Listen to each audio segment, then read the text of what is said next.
జిల్లా కోట మండలంలో ఘోరమైన అమానుషమైన ఘటన జరిగింది.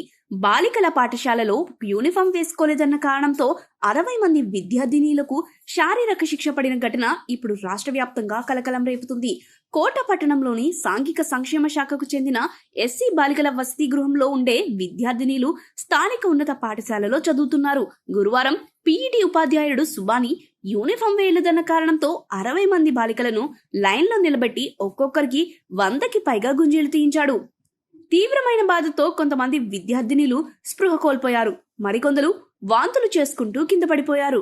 వెంటనే అధికారులు స్పందించి వారిని కోట ప్రభుత్వ ఆసుపత్రికి తరలించారు. ఈ సమాచారం తెలుసుకున్న గూడూరు డీఎస్పీ గీతాకుమారి, వాకాడు సిఐ హుస్సేన్, కోట ఎస్ఐ పవన్ ఆసుపత్రిలోని బాలికలను పరామర్శించి ఘటనపై విచారణ ప్రారంభించారు.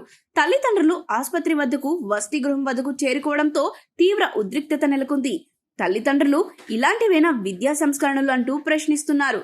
బిడ్డలు పాఠశాలకు వెళ్తారా లేక శిక్షాభ్యాస శిబిరానికా అంటూ ప్రశ్నిస్తున్నారు. సాధారణంగా చిన్నపిల్లలపై శారీరక శిక్షల్ని నిషేధించిన ప్రభుత్వం ఇలాంటి సంఘటనల్లో బాధ్యత తీసుకోవాల్సిన సమయం ఇది.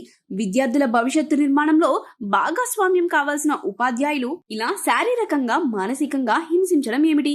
ఈ ఘటనపై తగిన చర్యలు తీసుకోవాలని ప్రజలు, బాలల హక్కుల సంఘాలు డిమాండ్ చేస్తున్నాయి.